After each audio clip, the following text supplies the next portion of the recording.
Abagore bamwe usanga bakoresha amafaranga menshi bagura amavuta ahenze kugira ngo bagire uruhu rwiza, ariko si kuko ryaba ari ryo banga ryo kugira uruhu rwiza ruzirimo inkanyari, uruhu rwose ubona rufite itoto buri wese areba akarwifuza. Igihari rwose ni uko kwisiga amavuta ari ngombwa, ariko burya ntago bigira uruhare runini umuntu yagira uruhu rwiza ku buryo burambye. Bagura amavuta ahenze rwose, ndetse amwe warangiwe n'abaganga b'uruhu utangiramwe akanga ukongera ugashaka n'andi rwose ukabona nta gihinduka. Kuba nta gihinduka rero nkubwire yuko hari aho biba bipfira, aribyo ngiye kukubwira muri iyi video. Gushishikariza kugumana nanjye kugeza ku musozo, kubera yuko ukwiriye kugira uruhu rwiza runani itoto rigutera ishema kandi mu gihe kirambye kandi rwose bidagusabye yuko ukoresha amafaranga menshi cyane. Nongeye kubaha ikaze mwese abahisemo gukurikira Kibera Inka TV. Mwawe ikaze bamikazi, nitwa Diane, nashinze Kibera Inka TV kugira ngo umunyarwandakazi ariho hose agire amakuru ahagije ku bijyanye n'imibanire, ubukungu ndetse no kwiyitaho. Utarakanda kuri subscribe, reka ngushishikarize kubikora aka kanya kugira ngo utazacikwa na kimwe mu byiza dora tubagezaho. Reka nyuma y'aka kana gatoya tugaruke twinjira mu nsanganyamatsiko yacu mu buryo bwimbitse, ntimucikwe.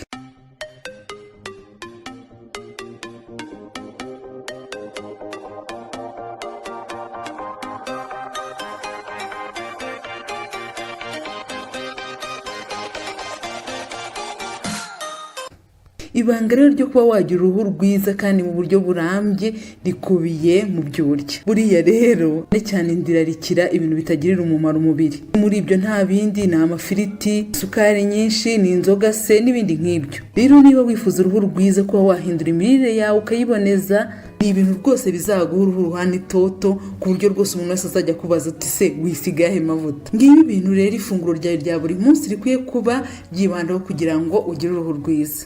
Ifunguro ufata rya buri munsi rikwiye kuba rikungahaye ku binure byiza, aribyo healthy fats, ngo tubikesha urubuga healthline.com. Ifunguro rya buri munsi rikwiye kuba rikungahaye ku binure byiza na za vitamine zitandukanye, kuko aribyo bizatuma uruhu rwawe rumera neza. Ibi rero ubisanga mu mbuto ndetse n'imboga z'ubwoko butandukanye, arizo ngiye kugenda mbabwira muri iyi video.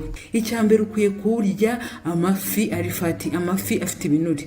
Amafi afite ibinure nka salmoni, mackerel ni kimwe mu biryo byiza rwose byaguha uruhu rwiza, kuko ya mafi akungahaye kuri omega 3. Omega 3 ikaba igira uruhare runini mu kuba wagira uruhu rwiza. Nuvuga ngo ya omega 3 ituma uruhu rugira ubworohere, na uruhu rwegeranye, mbese rufashe ku muntu.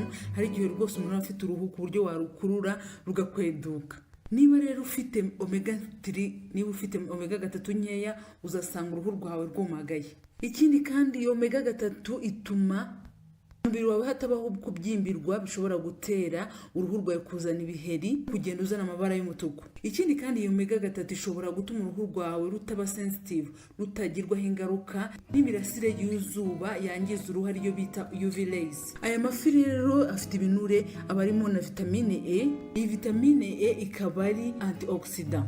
Iyi vitamine E ikaba igira uruhare mu kurinda uruhu gusaza imburagihe. Ikindi kandi aya mafi aba afite proteine ziri hejuru. Proteine rero zikaba zigira uruhare mu kugiha uruhu imbaraga ndetse no kugira ubudahangarwa. Kandi aya mafi yasangamo zinc, ikaba igira uruhare mu gutuma umubiri utabyimbirwa, aribyo bita inflammation, kuva uruhu rwawe rwarwara indwara zitandukanye zirimo nk'ibiheri. Iyi zinc kandi ikaba inatuma uruhu rugenda rwiyugurura, rukora izi nshyashya zituma umubiri wawe usa neza. Iyo ufite zinc igiye mu mubiri wawe, usanga wa mubiri wawe ugize ibintu byo kubyimbirwa. Ikindi kandi niba ugize n'igikomere gitinda gukira. Ikindi kintu kidakwiye kubura ku ifunguro yawe ni avoka. Avoka rero ni imwe mu mbuto zigira ibinure biri hejuru kandi ibinure byiza, aribyo bita healthy fats. Ibinure byiza rero bigira akamaro gatandukanye mu mubiri wawe, harimo no kuba wagira uruhu rwiza. Igihe rero wariye ibi binure byiza, bizatuma uruhu rwawe ruba flexible, ari uruhu. Ikindi kandi ari uruhu ruhehereye, rufite ireme. Kandi avoka ni kimwe mu bintu wasangamo vitamine E. Iyi vitamine E rero ikaba ifasha uruhu rwawe kudasaza imburagihe. Iyi vitamine E ikaba ikunze kugira umumaro cyane iyo ifatiwe hamwe na vitamine C. Ikindi kandi muri avoka usangamo vitamine C, igira uruhare mu kurinda uruhu kumagara gukanyarara ndetse no kuba uruhu rwagenda rusaduka, bya bindi umuntu ashobora kuvuga ngo yazanye imyate bitewe n'uko uruhu rukanyaraye cyane. Icya gatatu, ukwiye kuba ukoresha amavuta y'ibihwagari. Ubundi muri rusange ibintu by'ibinyobwa ndetse n'ibintu by'inzuzi ni isoko nziza y'intungamubiri zituma uruhu rumera neza. Ibihwagari rwose ushobora kubirya nk'imbuto cyangwa ukabikoresha nk'amavuta. Ikintu cya kane ukwiye kurya ni ibijumba. Ibijumba rwose usanga cyane cyane abanyarwanda batabikunda, bamwe bavuga bati ibijumba nariye mu buhinja rwose birahagije, nta bindi bijumba nkeneye, ariko burya ibijumba ni byiza ku ruhu rwawe. Ibijumba rero cyane cyane bya bijumba by'umuhondo biba bikungahaye kuri beta carotene, ikaba ibisangiye na karoti ndetse na za epinari. Iyi beta carotene rero ituma uruhu rwawe ruba rwiza kubera yuko ikora nk'aho uburyo bwa karemano bwo kurinda uruhu rwawe kwangizwa n'izuba. Ibi bigatuma uruhu rwawe rutababuka, ikindi kandi ntubone ari uruhu rwangiritse rushaje cyangwa rukanyaraye cyangwa rufite n'iminkanyari. Ikindi kandi iyo wariye iyi beta carotene mu buryo buhagije uzasanga uruhu rwawe rwose rukeye, ubona ari ukuntu rushayininga. Ikindi kintu ukwiye kuba utabura ku ifunguro ryawe ni borokori. Borokori rwose zikungahaye kuri vitamine ndetse n'imyunyugugu y'ingenzi ku ruhu rwawe. Harimo zinc, vitamine A na vitamine C. Ikindi kandi usangamo na luteyine na karotenoide. Ibi ngibi bikaba bikora nka beta carotene. Ibi ngibi icyo bifasha uruhu rero nuko bituma rwa ruhu rwawe rudakanyarara, rutanazana n'iminkanyari imburagihe. Ikindi kintu ukwiye kuburya ku bwinshi ni inyanya. Kugeza kuri uyu munota ndakeka ibintu nakubwiye rwose wumva ari ibintu wabona mu buryo bworoshye kandi bitanahenze cyane. Inyanya rero zikungahaye kuri vitamine C, ikindi zikaba zikungahaye kuri karotenoide, niyo mu bwoko bwa lycopene. Ikindi kintu ukwiye kurya kenshi niba ushaka kugira uruhu rwiza ni soya. Soya yifitemo isoflavone, ikaba igirira akamaro uruhu rwawe. Ubushakashatsi bumwe bwakozwe ku bagore bari bageze mu myaka ya za 30 bwagaragaje yuko kuba bararyaga soya buri munsi hagati y'ibyumweru 8 ndetse n'ibyumweru 12 byagaragaje yuko bari bafite yatangiye kugabanuka ndetse n'uruhu rutangira kuba ari uruhu rwiza, uruhu rukweduka rufite umwimerere mwiza. Ikindi kandi ku bagore bageze mu izabukuru barenze ikigero cya menopause, kuba barya soya byagaragaje yuko bigabanya ukuba uruhu rwakanyarara, uruhu rwose rukaguma rufite itoto ndetse rufite n'ukuntu. Ikindi kintu nanone gituma ugira uruhu rwiza wagakwiye gufata kenshi ni green tea. Green tea irinda uruhu rwawe kuba kwangirika ndetse no gusaza. Iyi green tea isangwamo catechins, ikaba igira uruhare mu gutuma uruhu rwawe ruba rwiza mu buryo bwinshi. No muri ibyo ngibyo rero no kuba yarinda uruhu rwawe kuba rwakwangizwa n'izuba. Ikindi kandi kunywa green tea bigabanya kuba uruhu rwakanyarara, ese ugasanga ni uruhu ruhehereye kandi rufite itoto. Ikindi kintu warya ukagira uruhu rwiza ni kokombure. Kokombure rwose ni kimwe mu bintu kimaze kumenyerwa mu kuba abantu bagira uruhu rwiza.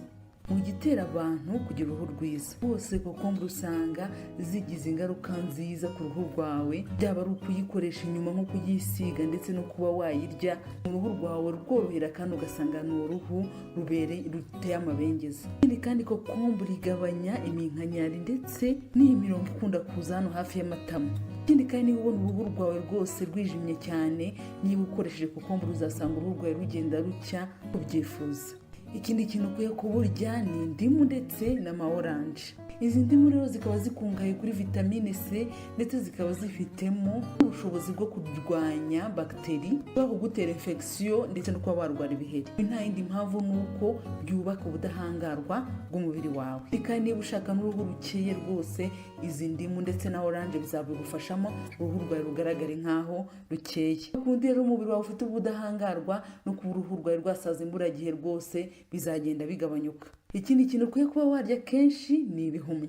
Ibihumyo bikungahaye kuri vitamine D, selenium ndetse na antioxidant. Ibi bikaba bituma uruhu rutaterwa na infection zitandukanye, harimo izitera ibiheri n'ukundi kwangirika k'uruhu rwo mu maso bijyanye nabyo. Ikindi kandi ibihumyo bigira uruhare mu kuba uruhu rwatinda gusaza, igenda ituma uruhu rwawe rutazana iminkanyare ndetse na fine lines. Nkuko tubikesha urubuga Farm Easy. Tugeze ku musozi w'inkuru yacu no munsi, ndakeka rwose ibintu nakubwiye wumvise yuko ari ibintu wabona mu buryo bworoshye, ni ibintu usanzwe urya mu buryo butandukanye, ariko wenda ntubikoreshe kenshi. Icyo nagushishikariza ni uko wabirya ku buryo bwinshi, wabyinjiza mu ifunguro ryawe rya buri munsi kugira ngo unogerwe n'ibyiza biturukamo. Reka ngushimire ko wabanye nanjye kugeza ku musozo. Niba kunze ibyo twakuganije nagushishikariza gukanda kuri like ndetse na subscribe utazacikwa n'ibindi by'ubutaha. Kandi waduhamagara kuri nimero iri hasi cyangwa ukanatwandikira hano hasi hagenewe ubutumwa ukaduha igitekerezo cyawe ku ngingo twaganiriyeho. Kamubwire nti nakagaruka,